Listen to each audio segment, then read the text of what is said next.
Hey everyone, welcome back to my channel and what's going to be another Whatnot video.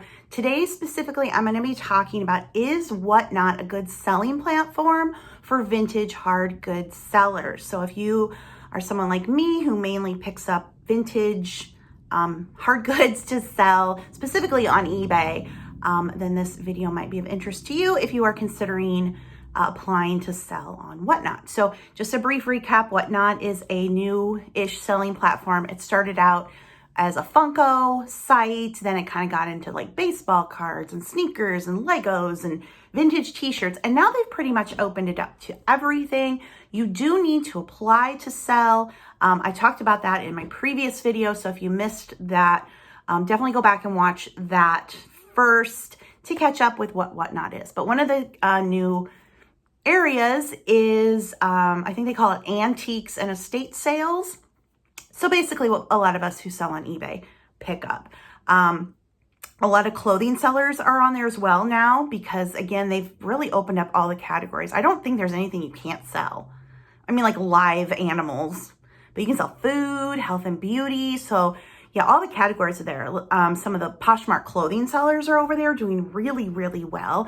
And vintage sellers are popping up there all the time. So I've had 3 sales on Whatnot so far, really as a test and to see how the whole thing worked and to try to just clear some stuff out from my old inventory and things I still continue to pick up, because once a reseller, always a reseller. Even if you're not really reselling that much, you can't not pick it up. So I had 3 sales. I thought I'd just share with you my numbers first and then kind of give you my thoughts about if you're an eBay seller, is it worth it to look into Whatnot? So my very first sale was last week. It was on a Monday, 2 p.m. And again, this was a test. I just had a lot of little stuff, or what I thought was little stuff. But in the end, kind of bit me in the butt, which we'll talk about in a moment. But I had 40 items. In the end, I had 26 packages to do because some people bought multiples and not everything sold. I think maybe 6 or so items didn't sell. So most of it sold. And I started bids low, like at $2. My total sales for that sale were $177. So after fees, I netted $157.53 for items, again, that I was testing. Why did that sale bite me in the butt? The shipping. I thought, oh, you know, I know how to ship, no problem. I haven't shipped much in a long time. My dad used to do the shipping for me. He cannot do that anymore. And it's been years since I had a significant amount of packages to ship on my own that required boxes and ended up requiring packing peanuts. So that was my first lesson in crap. I had a lot of low dollar items that needed significant shipping. Now, I do have a lot of packing material downstairs that I've kind of just been hanging on to because I paid for it. Why get rid of it? So I was able to use up stuff, but it took a long time to ship all those orders. So for my next sale, my number 1 rule was, does it need packing peanuts? And if so, I'm not going to sell it. I did end up using some packing peanuts in the second sale, but the second sale, my shipping, I learned my lesson to pick things that are very easy to ship. So my second sale was last Wednesday, again, 2 o'clock. This time I did 50 items, and I ended up with 19 packages because people bought multiples. And I think only like 5 or 6 things, again, from this sale didn't sell. So a lot of people bought multiples of items, which was great. My net sales were $208. Or my gross, gross sales, $208. My net was $185.12. So again, this was another sale of me trying to just pull things that, you know, nothing was listed on eBay, small items, and I was going for the easy to list or easy to ship method. No packing peanuts. Now, people did buy multiples, which was great. So I did use some packing peanuts for those, but 19 packages was a lot more doable than before when I did, 26 different packages, and they all needed massive amounts of packing material. So my third sale, I decided to test a 10 at 10 sale. I was going to put 10 lots, all Disney, try to get the Disney market, 10 p.m. And I started all the bidding at $10. In that sale, I ended up having to only ship 6 packages because multiple orders, people bought multiples or the ones that bought one, it was still an easy ship. That sale, my gross was $149, and after fees, $132.61. Note that those gross numbers do not include tax or shipping. All of that Whatnot takes care of on their end. So you never see those numbers. So that is great. When they give you your payout, it's your payout and that's it. So that makes it a lot easier. You don't get confused like, oh my, I made all this money, but oh wait, that was shipping and tax. It's much more clear cut. And again, with this sale, I cleared out some stuff that was kind of big, bulky, and I just wanted out of here. Stuff that I really can't take to the consignment store, plush, things like that. And again, I was just trying to get some stuff out of here. So is Whatnot a good place for vintage sellers? I think it really can be. It can be a good place to sell anything as long as you're doing it the right way. Number one, listing in the category in which you sell. Whatnot has a lot of categories and a lot of subcategories, just like eBay. So you want to make sure that you're putting your items where they belong so that buyers can find you. So you may have a sale, like I would put my entire sale in the antiques or vintage and estate sale category. And then there would be a subcategory. I think I did like Disney for the subcategory. Or was that the main? There's no subcategories. Isn't it just main? Y'all, I'm still learning. Whatever the main categories. But then each item, I would individualize. So for the sales where I had a lot of different stuff, if it was a toy, I would specifically put it was a toy and it was a plush. If it was a Disney item, I put in the Disneyana category. If it's a piece of modern clothing, put it there. You want to make sure that you're taking the time to select your categories, not just for your sale, but for each item, because that's how people are going to find you. I see so many sellers go on in the vintage, category, and they just have a bunch of stuff.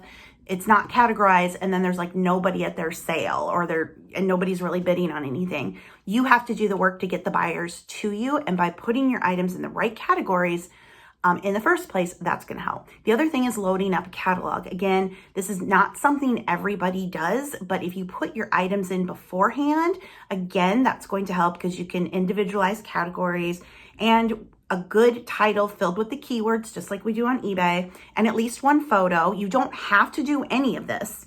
You don't have to put your catalog up. You can just go and start pulling stuff. But I think a catalog with at least one photo, keyword loaded title, again, you want people to search Whatnot and find you, and that is really going to help. Being organized is a big one. I learned this from Misty. She had done some Instagram stories about how she sets up. So numbering every item. When you put your items into Whatnot's catalog, they will automatically alphabetize them in the order. But if you number, you go by number. So you number your item like Misty does. She puts it in a bag with the number so she can just grab and go. Being organized beforehand is key. And the big one that I learned after my first sale was being ready for shipping. A successful Whatnot sale is going to result in fourth quarter level shipping where you have a lot of packages to ship. Like I said, the first sale I had 26, the second 19. My first sale, I wasn't prepared at all. I thought, I know how to ship. And I got my boxes, I got my stuff, whatever. I wasn't at all prepared for, okay, like now I got to go and this person bought 3 things and it's going to go in this box and I'm going to need packing peanuts and bubble wrap and all this packing stuff. That was my biggest mistake. And especially since they all went for really low dollar. Now I did that to myself. That's what I started stuff off at, and it was lower dollar stuff. But that resulted in so much packing and I was exhausted and sweaty and disgusting after getting that done, because I'm also someone who likes to ship immediately. Waiting to the next day is logical. I got to get it done. Second sale too, I was like, I got to get this stuff out. Third sale that I had at 10 p.m., I knew I couldn't do it that night. So I waited and the next day went better. For me, another thing with that much shipping is I use carrier pickup. I very rarely go to the post office. I always use carrier pickup. So that resulted, like the first sale, I had so many boxes. I had to get a banquet table out, put it behind my car in the garage, leave a note for the mailman to knock when he got here so I could open the garage door. So I'm waiting. That was the whole thing. I would probably do that and just take my packages down rather than wait. My second sale, they all fit in my outgoing box. So that was awesome. And this sale, the sale I had on Friday, they'll be able to go in my box too. So I won't have to do the garage door, wait for the mailman thing. but being ready to ship again at a fourth quarter level on a regular day when, especially in summer, it's pretty slow. It can be. Yeah, be ready to ship, have all your stuff, and think ahead on your sale. You may not want to have an entire, 50, 60 item catalog of glassware that's going to require massive amounts of packing material. There's no padding the shipping either. So a lot of us, like with eBay, if it's something heavy, you might up the shipping a pound so that you get an overage to pay for packing material. You don't get that on Whatnot. They're handling the shipping costs. They charge the buyer. It goes to them. You never deal with that. So there's no padding of a handling fee. You've got to make sure that how your starting price and how it ships is covering all of that. Like I said, my rule of thumb now is, does it require packing peanuts? And if so, the answer is no. Could that change if Whatnot really, really takes off and you start getting a lot of buyers for those heavier, bulkier, breakable items? Sure. And if you've got a breakable piece that you would normally sell for $50 on eBay, you have to remember that it's probably not going to go for that much on Whatnot. Sometimes things surprise you and they'll go for way higher than you thought, but probably not. But you list a $50 item that weighs, 8 pounds on eBay. You pad the shipping a little, somebody buys it and you've got, 20, 30 minutes to pack it, versus Whatnot. If you had 50 of those types of items and they suggest that you ship in 2 business days, you're going to be in tears, right? You didn't make as much money and now you've got all this shipping. So it's something to think about. So what does sell on Whatnot if you're a vintage hard goods seller? For ephemera is a fantastic thing to sell, paper, small items. A lot of ephemera sellers are getting on there. I have seen postcard shows where people are on there for hours, 1 postcard at a time, and those suckers get bid up. So ephemera of any kind, which is stamps, coins, cards, photos, ephemera is great. Jewelry is great. Again, it's a small item. It's easy to ship. So even if somebody buys multiples of pieces, at the most, you maybe would go from a bubble mailer to a box, but it's still not going to require as much shipping. So jewelry is fantastic. Small figurines, again, fragile. So normally if you sold one little figurine, a little bubble wrap in a small box, okay, are people going to buy multiples? And you're going to have a more complex situation of shipping? Probably. But still, if they're little, you can get several in a box and it's not going to be as much versus if you've sold, 4 glass vases to somebody, they're like 8 inches, 8 feet. If you sell 8-foot stuff on eBay, let's say you sell 4 8-inch glass pieces and somebody bought all of them. Now you got to ship them together. Obviously, that's going to take long, but small things, figurines, toys are great. Plush, dolls, again, can be bigger, but a plush can usually go in a poly bag. Dolls, small toys, again, probably will need a box for some things, but you're not going to need all the packing peanuts and stuff. Some bubble wrap, some packing paper, even newspaper can get that done. And clothing, even if the clothing piece isn't vintage, people are selling clothing on there like crazy. A lot of people that do eBay full-time, even if they're a traditional hard goods vintage sellers, still pick up clothing. I know I did. So you can definitely sell clothing there. I do think it's good to have a theme. So if you are going to sell toys, a toy sale, a clothing sale, figurines and knickknack sale, ephemera sale. If you have that much stuff in a category, to just devote an entire sale to it, it can be great. And this is where I think people like me could make that extra money, because a lot of times when we're out, we bulk buy, right? Do buyouts. Some people do liquidation, and you end up with so much stuff. You go to the bins, you've got all this stuff. And so you want to liquidate the smalls, quick and easy, or you see a lot of smalls and you think, oh, that could sell, but I'm not going to pick it up and waste my time on eBay, because you got to do all the photos and the listings and all things. Versus, okay, I can get all this stuff super cheap. It has some value. I can go on Whatnot, auction it off quick, make some money, build a following, so that as the site grows, you were one of the people in there that was doing whatever category, you happen to be selling in, and you build up that loyal audience. So I keep telling people, even if you think, oh, I'm not interested, not going to do it, at least apply, at least try to get in there, because you don't want a year from now, if it's a big deal, to be left behind. Could it completely fizzle out? Maybe eBay. People are like, maybe eBay will buy it. Maybe they will. Who knows? But if you're full-time and you need this money to pay your bills, you don't want to sleep on a potentially big opportunity, right? You at least want to go through the application process, get approved, and go through the little session that they have to onboard you. And again, I talked about all of that in my previous video if you want to go and watch that. So there is definitely a place for vintage hard goods sellers. It's very dangerous as a buyer too. I spend a lot of time on Whatnot, looking at things, going into people's sales, buying random stuff. I'm like, I really shouldn't be doing this, but I can't help it. There's a couple, they do like Halloween themed sales, Christmas themed sales. There are people that do just toys. People, like I said, do just ephemera. Other people that do a random hodgepodge of stuff, which can work. My first 2 sales were a random hodgepodge, but that is difficult to get those shoppers in. Ideally, you want people buying 2 or more items because it's fewer packages to send out, right? You want people, and a themed show is going to get that. You have all jewelry to sell, great. People who love jewelry, get them to your show and they'll likely buy more. You're going to have less individual packages to ship. When you've got 1 bracelet and 1 pair of shoes and a couple pieces of glassware and 3 toys and 1 random figurine, you're all over the place, and it's going to be harder to get those buyers in and bid things up. The person who is interested in jewelry may not even bother, or they'll pre-bid, on something and just get the 1 thing from you. Where if you'd had an entire show be all 1 theme, you could have gotten them in and hopefully bought more.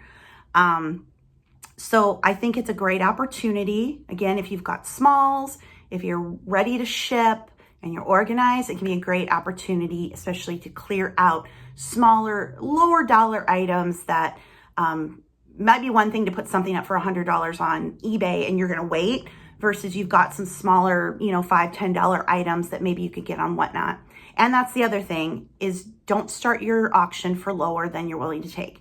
If you'd be happy with $5 to get something gone, start it at $5. If you want $5 and you started at $1, just like with eBay, start your bid at where you would be happy and start from there. If nobody bids, nobody bids, and no harm done. You still have it and you can list it on eBay or try running it later in another sale. So that's my thought on vintage and hard goods. I will say that I'm sorry, I'm sweating. I mowed and then I took a shower and I'm like all glistening now. I will say I got very overwhelmed over the weekend after I was doing all the shipping and thinking about doing another sale, because for me, it's the shipping, not setting up the sale, not running the sale. It's the shipping that is so much. And oh my God, I'm sweating. Jeez Louise. It's wet. It's my wet hair and being hot. Yeah, the shipping about broke me this week. It looks like I said, I haven't done that in a very long time. This feels so good, by the way. I haven't done it in a very long time. And not just doing the shipping, but also arranging for it to be picked up was really stressing me out. But I think I know now, if I'm going to need to maybe just take it to the post office, it's not that big of a deal, and maybe do 1 or 2 shows a week. So let me know if you have questions about it from the vintage hard goods category. I did start a Facebook group for vintage hard goods sellers and shoppers. I was just going to have it be sellers at first, but I'm like, well, we want the shoppers in there because we want them to know when we're having sales. So that's a Facebook group. It's linked below. I don't think there's anything else. I probably will try to do a show this week. We'll see. I start to think I'll just list it on eBay, and then I'm like, oh, I don't want to list it on eBay. It's so much easier on Whatnot. So let me know if you have any questions. Links are all below. Thumbs up for this video. I need to go sit in front of a fan because I am old and now I'm hot all the time. Thank you guys for watching. Let me know if you're on Whatnot and what your handle is. If you're following me, I try to follow everybody back if they have a profile picture. If you don't have a profile picture, I don't follow people because I'm like, who are you without your profile picture? You need a profile picture. But I usually follow back everybody. So anyway, thank you guys for watching. Hope you're going to give Whatnot a chance. Let's not leave money on the table just because of what some people on Instagram might be saying. You got to run your business. Don't worry about what your competitors are saying. Worry about what your buyers are saying, because they're the ones that pay your bills. Thank you for watching. I'll see you in the next one. I'm going to go melt. Bye.